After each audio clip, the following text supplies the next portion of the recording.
주님께서 여러분과 함께 마르코가 전한 거룩한 복음입니다. 주님 영광 받으소서. 그때 요한의 제자들과 바리사이들이 단식하고 있었다. 사람들이 예수님께 와서 요한의 제자들과 바리사이의 제자들은 단식하는데 선생님의 제자들은 어찌하여 단식하지 않습니까? 하고 물었다. 예수님께서 그들에게 이르셨다. 혼인잔치 손님들이 신랑과 함께 있는 동안에 단식할 수야 없지 않느냐? 신랑이 함께 있는 동안에는 단식할 수 없다. 그러나 그들이 신랑을 빼앗길 날이 올 것이다. 그때에는 그들도 단식할 것이다. 아무도 새 천 조각을 헌옷에 대고 깁지 않는다.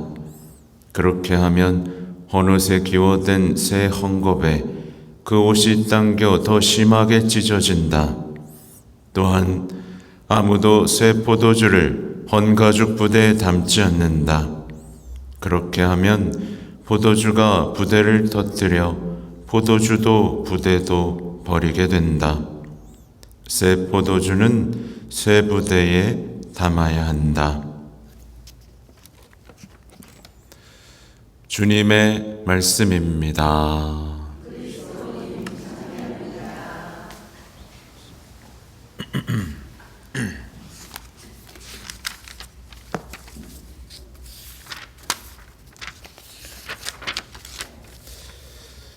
찬미 예수님,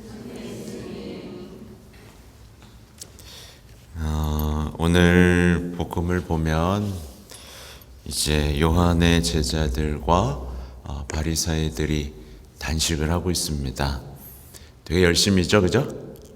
네, 되게 열심히고 주변 사람들은 어떻게 생각했을까요? 와, 거룩하다, 정말 열심이다 라고 생각했을 겁니다. 근데 뭐가 빠져 있었죠? 예수님과의 관계가 빠져 있었어요. 그죠? 너무 웃긴 코미디가 펼쳐지고 있는 겁니다. 막 열심히 하고 있는데 예수님하고 관계가 없어요. 신랑이 왔는데 단식하고 있어. 그러면서 막 열심히 하면서 예수님한테 막 뭐라 그러고 있습니다. 이 관계가 빠진 열심함이 얼마나 코미디가 되고 얼마나 교만해지기도 하고 엉뚱해지는지를 아주 여실히 보여주고 있는 장면이죠. 그죠? 그래서 우리의 열심함, 그러니까 여러분의 기도, 봉사, 모든 것이 집에서조차도요, 어디에서나 뭔가의 열정은 항상 뭐와 관계가 있어야 된다? 예수님과의 관계가 깊숙이 들어가 있어야 한다. 그걸 보면서 일독서부터 한번 보겠습니다. 이제 사무엘이 사울에게 말하는 장면인데 이제 이로써 사울은 주님께 버려집니다. 그러니까 오늘 되게 중요한 내용이에요. 사울은요, 이 주님께서 사무엘에게 전해주신 말, 그러니까 주님의 말에 이제 반박하기 시작합니다. 벌써 뭐가 잘못됐죠? 뭔가 반박됐어요. 예를 들면 그런 거죠. 아담과 하와가 아니 왜 이걸 나물 여기 심어놨어요? 먹고 싶게 뭐 이렇게 반박하는 거와 비슷한 거예요. 사울은 자신이 잘못했는데 그런데도 불구하고 자기가 좋은 일을 했다고 생각합니다. 제가요 가장 좋은 양하고 소를 끌고 왔어요. 왜냐하면 제물 바치려고 갖고 왔어요. 저 잘했죠? 이러고 있는 거예요. 잘했어요? 못했어요? 네, 못한 거잖아요. 그죠? 그러니까 죄를 저질러 놓고 죄책감이 있어요? 없어요? 없어요. 잘못한 게 있는데 잘한 것만 생각하고 있어요. 만약에 이게 우리의 일이라고 생각해 보십시오. 어때요? 끔찍하죠? 잘못했는데 잘하고 있고 잘한 것만 생각하고 있어요. 자기가 순종했다고 생각하고 있고 주님께 가장 좋은 것 희생했고 전쟁을 했으니 얼마나 고생했겠어요. 자기가 수고한 거 순종하고 수고하고 잘했다고 생각하고 있습니다. 사울은요. 근데 어땠죠? 주님을 배척하고 있는 겁니다. 지금 교만했고 불순종했는데 이게 이렇게 생각이 될 수도 있다는 사실이 놀랍죠. 왜 수많은 신앙인들이 열심하고도 주님과 거리가 멀어지고 있는지를 여실히 보여주는 장면입니다. 그는 이미 지적을 딱 받았어요. 왜 주님의 말씀에 순종하지 않고 전리품에 덤벼들어서 주님 보시기에 악한 일을 하셨습니까? 라고 이미 명백하게 죄를 딱 지적을 받았어요. 근데 자신을 변호하기 시작합니다. 그게 아니라요. 그게 아니라 이러이러해서 이렇게 한 거예요. 이렇게 변명하기 시작합니다. 용서를 청해야 되는데 변명하기 시작하는 거죠. 그죠? 주님께서는 이 사울에게 뭘 가르치고 싶으셨을까요? 순종을 가르치고 싶으셨던 겁니다. 순종이에요. 근데 그는 이제 분별력을 잃어버린 거죠. 분별력을 언제부터 잃어버렸을까요? 분별력을 잃어버렸어요. 이게 순종인지 불순종인지를 구분할 수조차 없는 정신 상태가 되어버린 겁니다. 분별력을 잃고 나름대로의 신앙을 시작하는 거죠. 나 순종했는데요? 이렇게. 그러니까 이 악마가 얼마나 무서운지 잘 보십시오. 겸손하고 싶은 마음이었는데 거기에 교만이 들어서고 있습니다. 순종하고 있다고 생각했는데 불순종이 들어서고 있습니다. 이 영성생활은 이토록 우리를 헷갈리게 만들 때가 있어요. 분별력이 없으면 사울하고 똑같은 상황이 벌어집니다. 그래서 제가 겸손, 순종, 성모님이 최고의 모범이죠. 그죠? 그래서 자꾸 성모님 하는 이유가 이렇게 우리가 열심히 하고도 교만하고 불순종한 신앙에 떨어질 수 있기 때문입니다.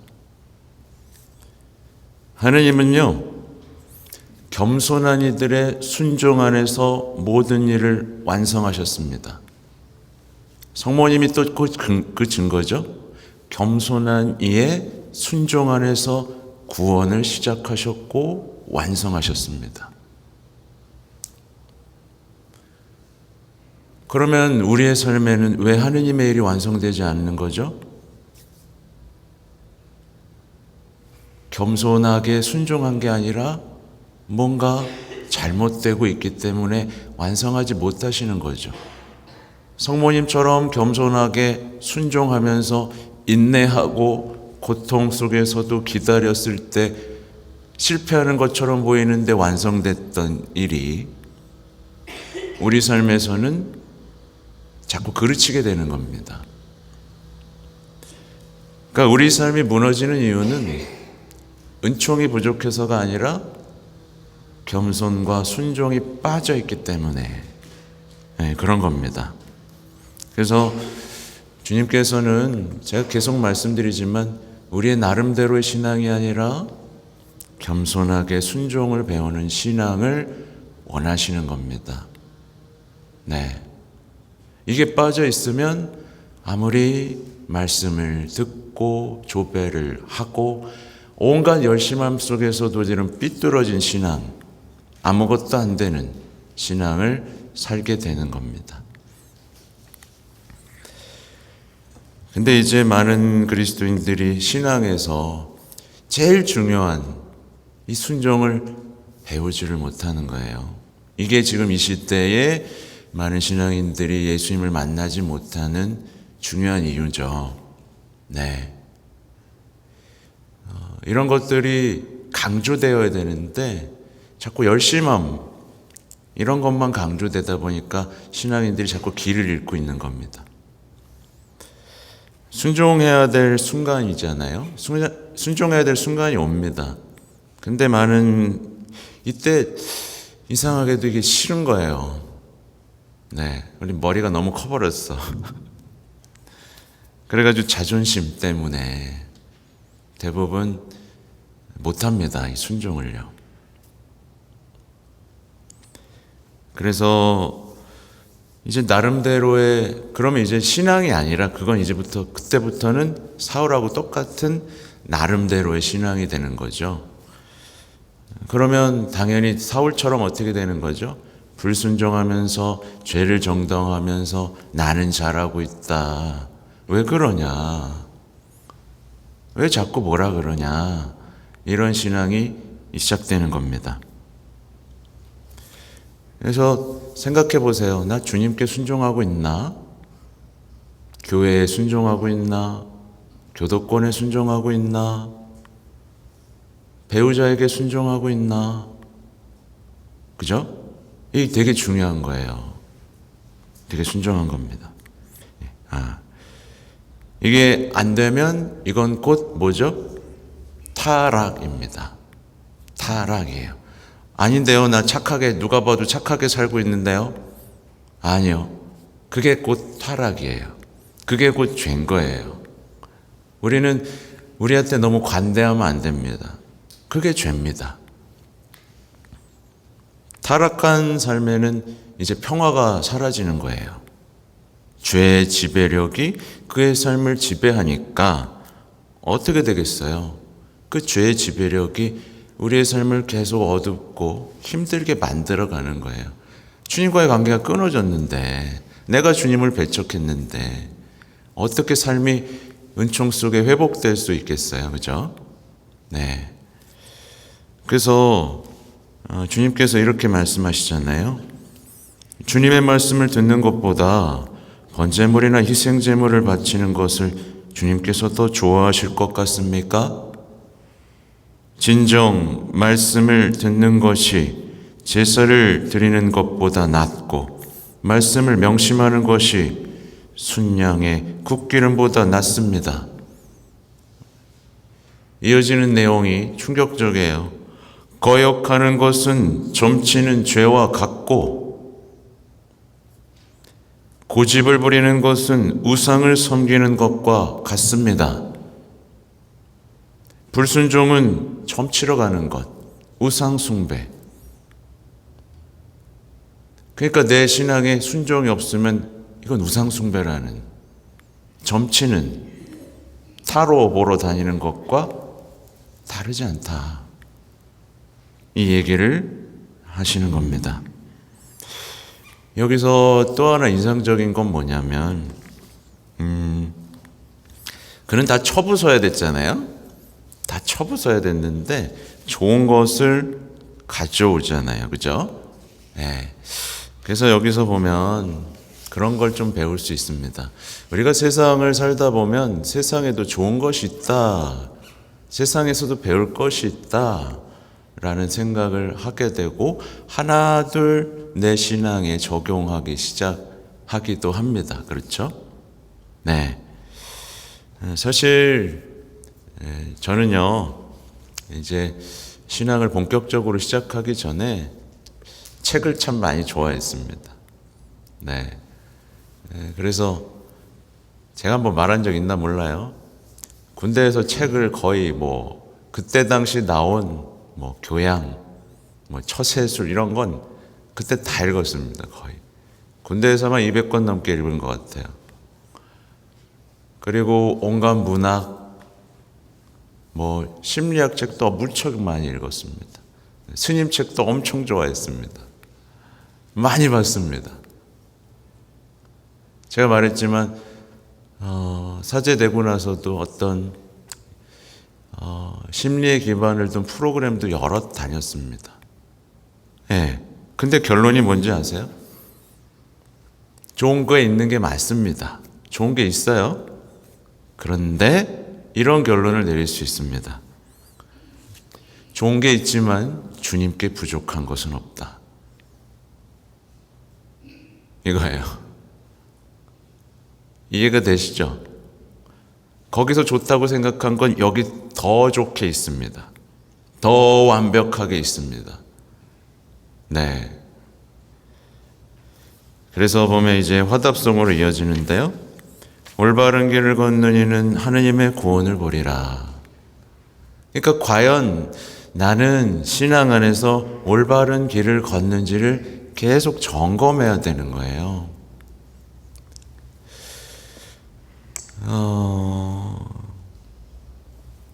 보세요. 어째요 내 계명을 늘어놓으며 내 계약을 너의 입에 담느냐. 이렇게 훈계하시죠. 내가 이런 짓을 저질러도 잠자코 있었더니 내가 너와 똑같은 줄 아는구나.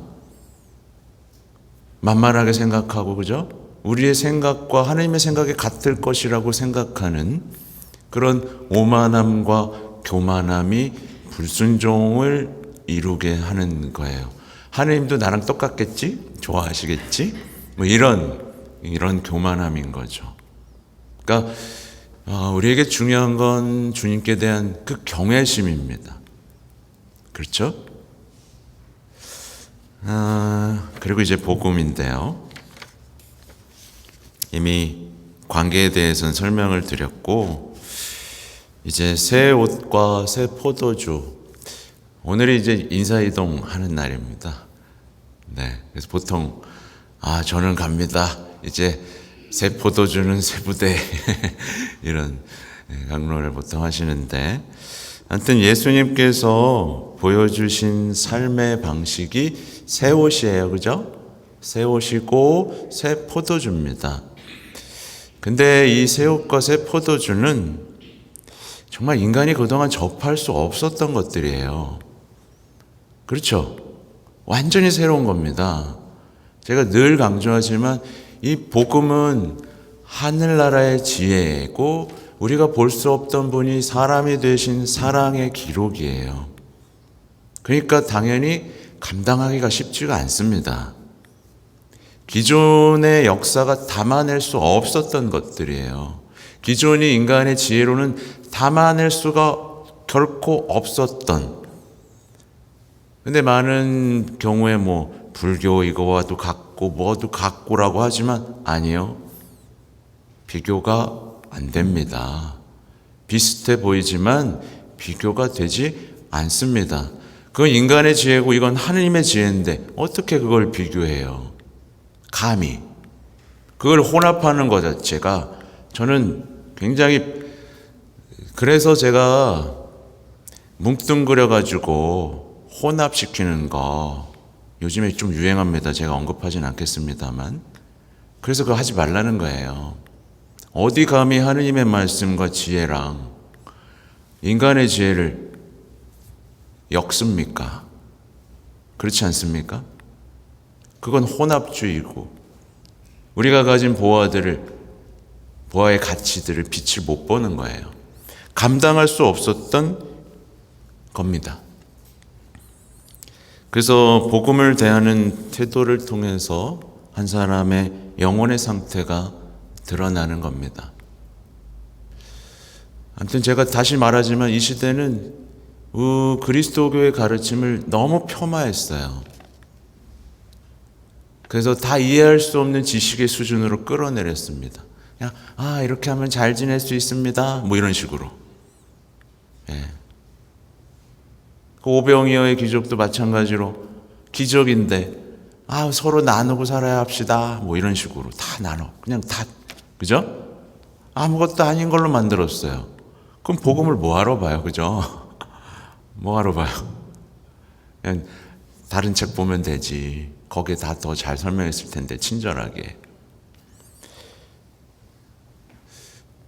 아무튼 옷은 외적으로 우리를 영혼을 새롭게 하고 포도주는 내적으로 새롭게 하는 힘이 있습니다. 전과 같을 수가 없죠. 완전히 새로운 삶입니다. 예수님을 담아내기 위해서는 정말 많은 제자됨의 여정이 필요해요. 한 번에 안 돼요. 그죠? 많은 사람들이 신앙을 어렵다고 말하는 이유가 어떤 한 번에 될 수 있다라는 착각 때문입니다. 이렇게 하면 되는 거예요? 이게 너무 익숙하다 보니까 훈련하고 덕을 쌓는 그 신앙의 여정을 받아들이질 못하는 거죠. 그런 거 있잖아요. 검색만 해보면 어려움을 극복할 수 있는 법이 딱 나오잖아요.